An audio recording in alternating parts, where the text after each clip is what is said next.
Ms. Joan Pereira. Thanks, Speaker. I have two clarifications for Minister Ong.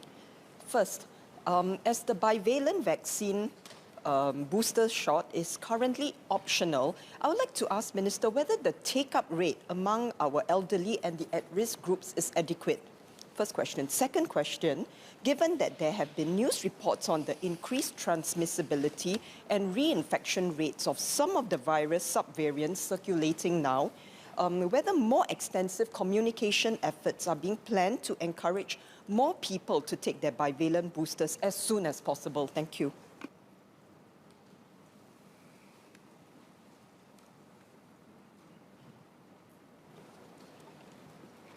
First, vaccination has always been optional. We have never made it compulsory. But because of the cooperation, social consciousness of Singaporeans, we have attained very high vaccination rate. So today, in terms of, I think instead of measuring bivalent take-up rate, let's measure what is the up-to-date vaccination rate. Up-to-date rate is not bad at all. It's about 60% for the whole population. Amongst those 80 and above is actually 67, closer to 70%. So we are quite encouraged by it. So I would say, as I mentioned just now, bivalent vaccination is happening at about 13,000 doses a day, which is a very healthy volume. But I think the member raises an important question: how do we ensure that people continue to take it? We have never made it compulsory, so we'll continue to use the measures that have worked. Number one, make it very convenient. So now we have JTVCs throughout the island. You don't have to make an appointment, just walk in. And secondly, for seniors, we make it even more convenience by bringing mobile teams to the heartlands so that they can just go downstairs and get the vaccination. Thirdly, continue, and I think that's MOH's job, MTF's job, continue to explain the benefits of vaccination. Because the benefits far outweigh the risk of getting COVID-19 and risk having severe illnesses. Yeah.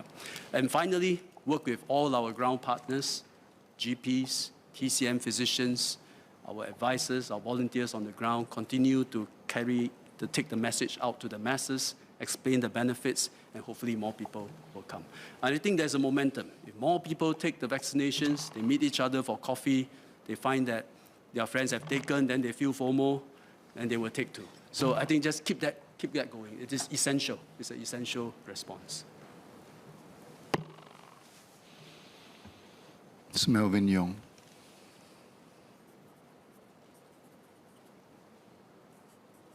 Thank you, Mr. Speaker. I have two questions for the Minister for Transport.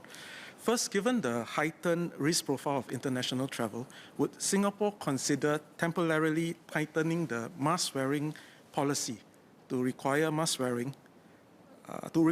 to be worn on board all flights entering Singapore so that we can reduce the risk of in-flight COVID-19 contamination? I think we all believe that masks act as the first line of defense against the spread of the virus. Second, as Minister Ong mentioned earlier, COVID-19 wastewater surveillance has shown to be a valuable tool, and airplane wastewater surveillance could potentially be an option. So would Singapore consider stepping up sampling wastewater taken from international aircrafts entering Singapore to track any emerging new variants?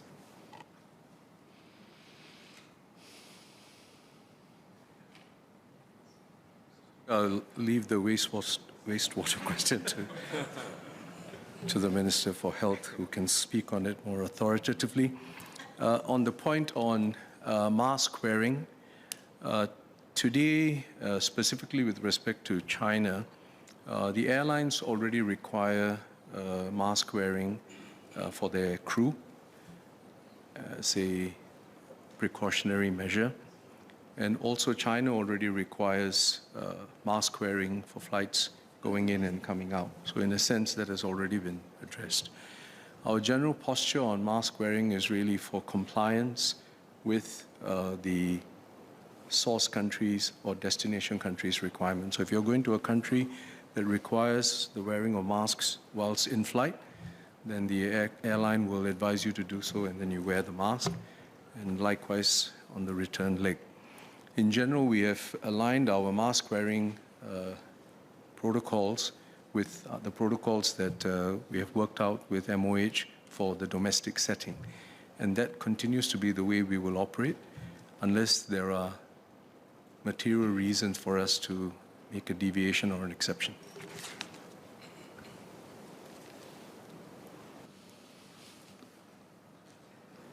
Minister Iswaran leave the wastewater testing to me. As I mentioned in my statement, wastewater testing, at least for the ones we use in Singapore, it detects only viral fragments from solid waste, not from urine.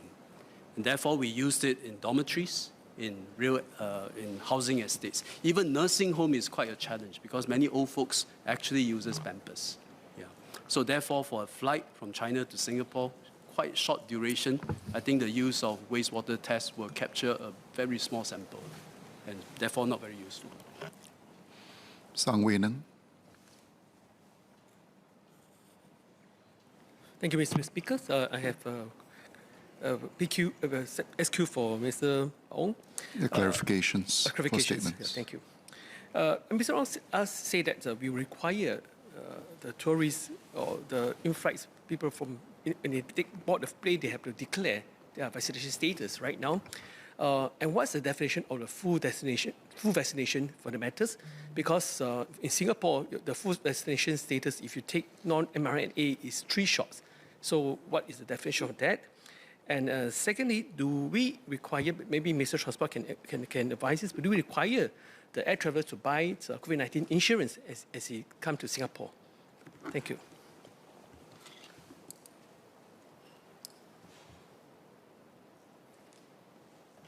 We do require medical insurance if you are not fully vaccinated.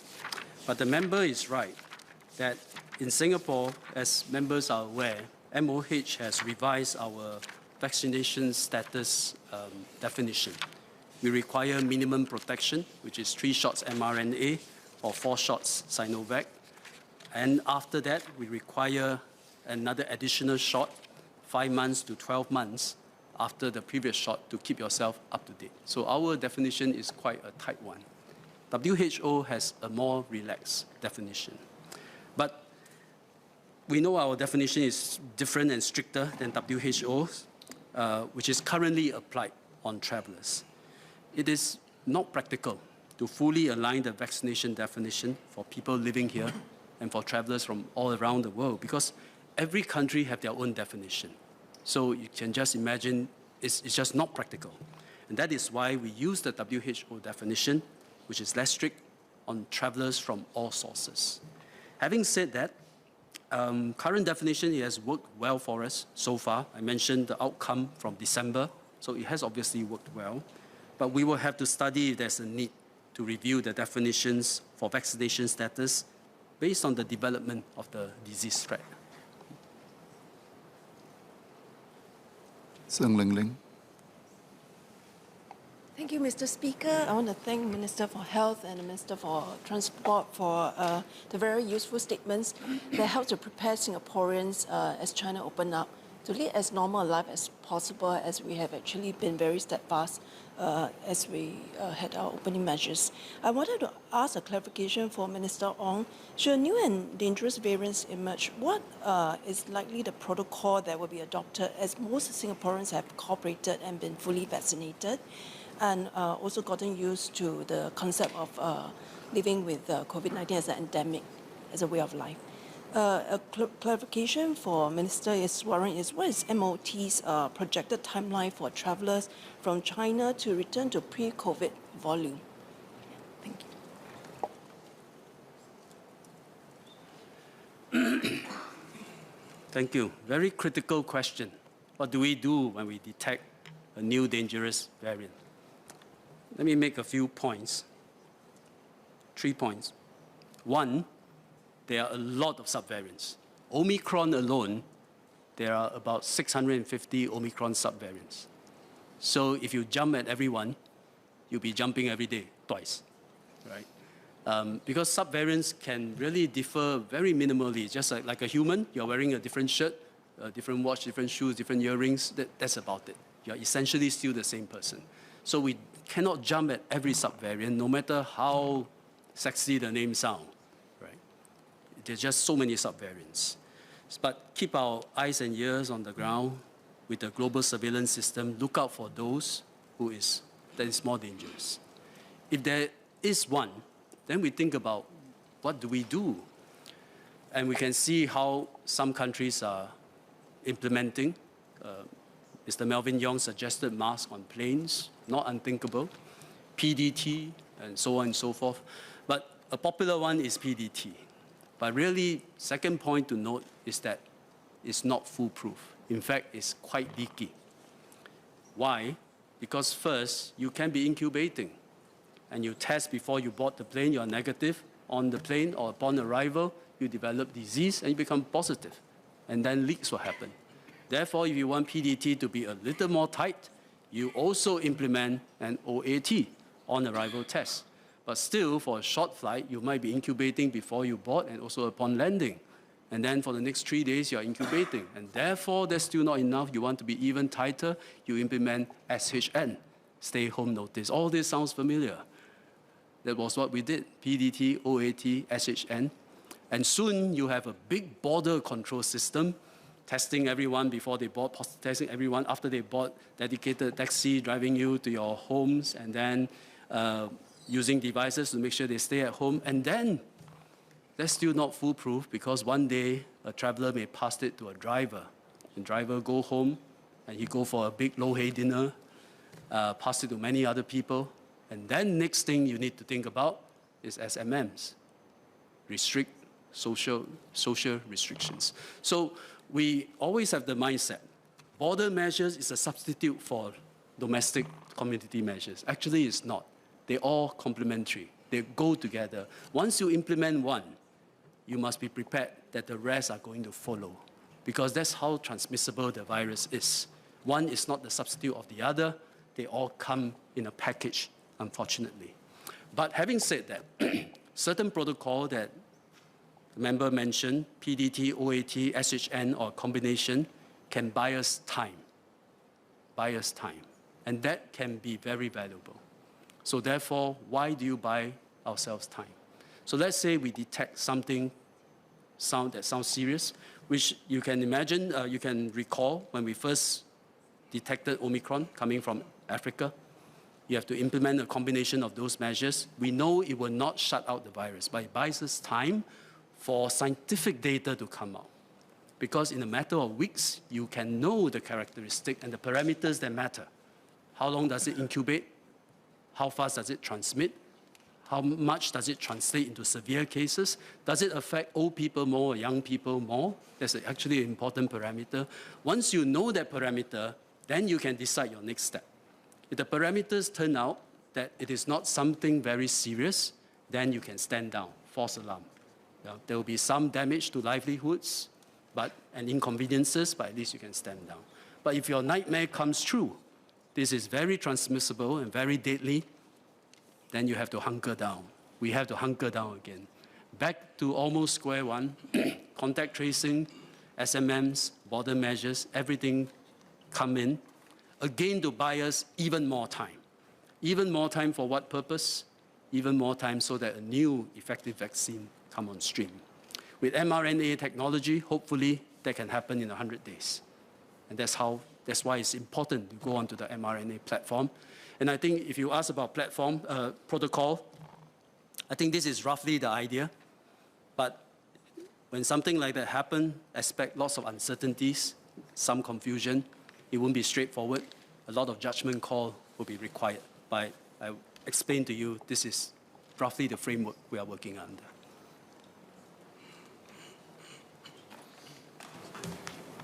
So, Speaker, I thank the member for her clarification. As I have stated earlier in my reply, whether you look at it in terms of flights or in terms of passenger volumes, we are well below where we were, in fact, 10% and less compared to pre-COVID. So there's clearly significant scope to restore air connectivity and the passenger flows between China and Singapore. Having said that, I am reluctant to put a timeline to this process. And the reason is because there are several variables that we need to take into account. It's first, just from a commercial point of view, the number of applications and so on, although all indications are that there will be strong demand. But beyond that is, of course, the public health situation that's evolving. And we also need to take into account Changi Airport's own ability to manage any increases and to do so in a manner that ensures safe and smooth travel for passengers. So, a variety of factors, but we are quite clear that directionally, this is what we want to do. As we have with the rest of the world, we want to restore air connectivity with China, and we welcome the latest announcements and moves by China. But in the near term, if you ask me, will there be a surge? I think unlikely, but neither will we be at a standstill.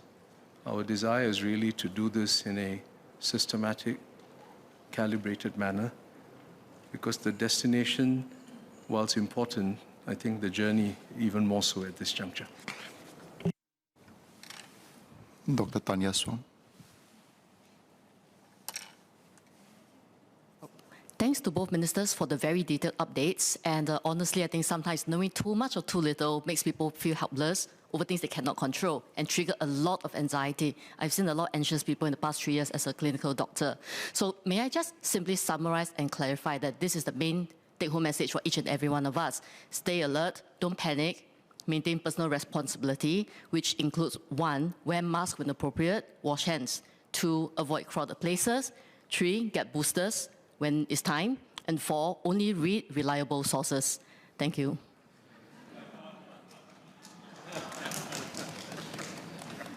You got more applause than me. I cannot disagree with what the doctor just summarized. But I think to see a summary of what I have just said, I think my speech will be on the MOH website. Liang Eng-Hua. Thank you, sir. Not sure whether it's for MOT, Minister or MOH. So this is on SG arrival card. In the past, before COVID, returning Singaporeans do not need to do health declarations at the checkpoint, at the custom.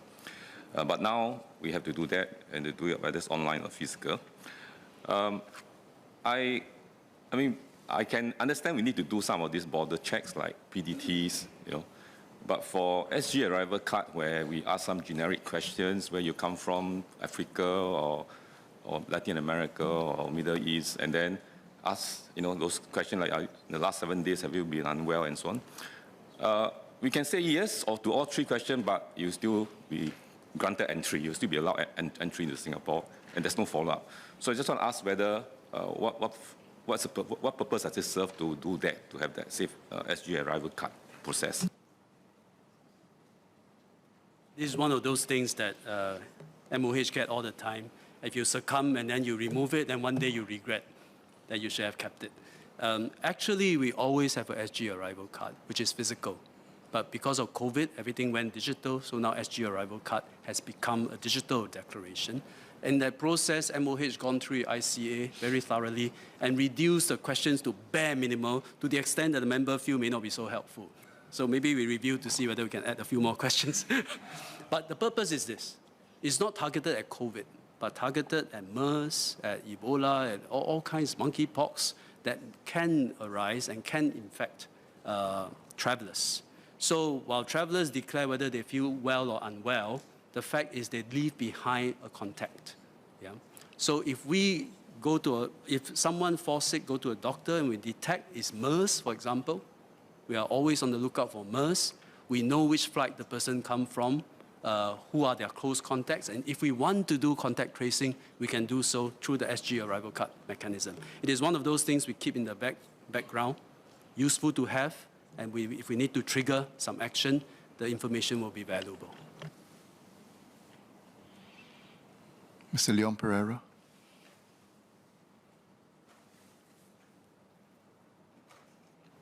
Thank you, Mr. Speaker. So just 2 supplementary questions for Minister Ong. The first one is about hospital capacity. So I understand that currently, in terms of bed utilization and ICU utilization, the capacity levels are very high, and For some of the public hospitals, it's 90% or even well above 90%.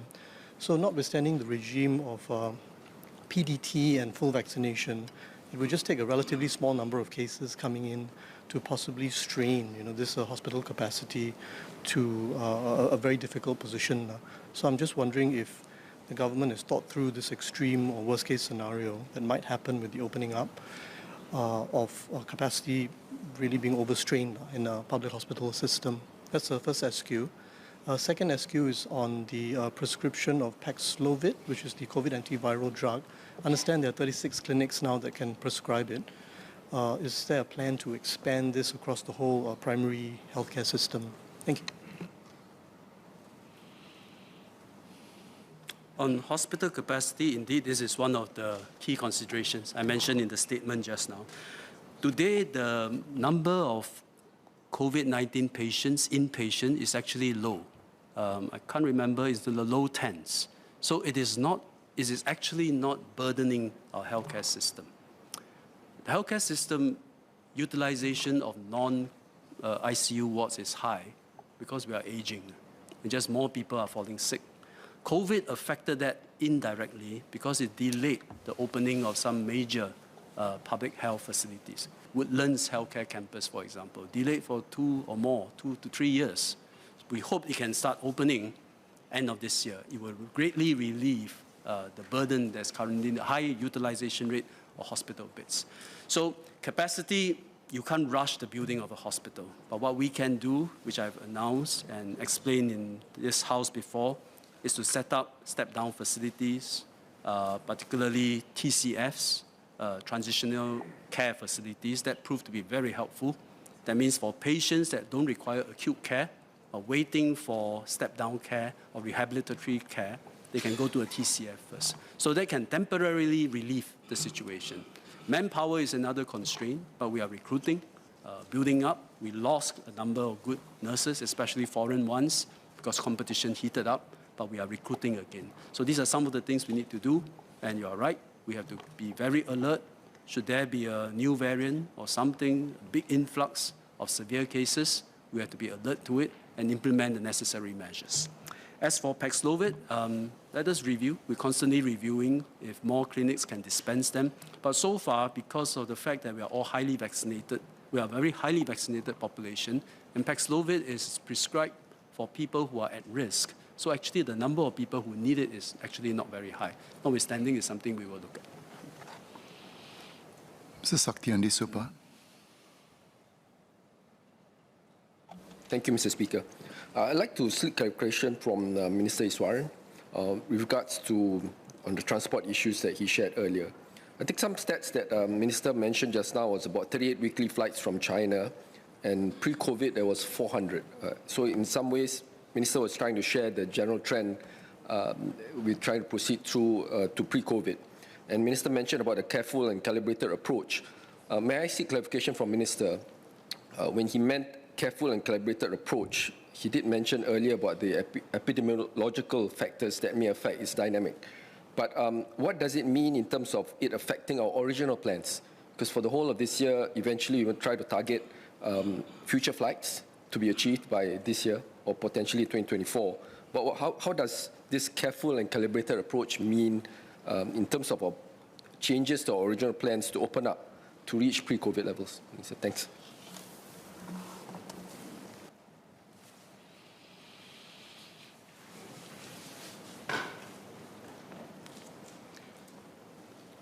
Mr. Speaker, I thank the member for his clarification. So essentially, our starting point, and that has been the way since the latter half of last year, has really been to gear up our airport operational capacity to be able to manage volumes that are equal to pre-COVID levels. And indeed, that's where we are today, because Terminal 1, Terminal 3 and Terminal 4 are now fully operational. And Terminal 2, half of that is now able to take both arriving and departing flights. And with that and the improvements that have been made in the system and operationally, we are actually able to accommodate the volumes that were around if I recall correctly, pre-COVID about 68 million passengers a year. So that is the supply side in terms of capacity, physical capacity.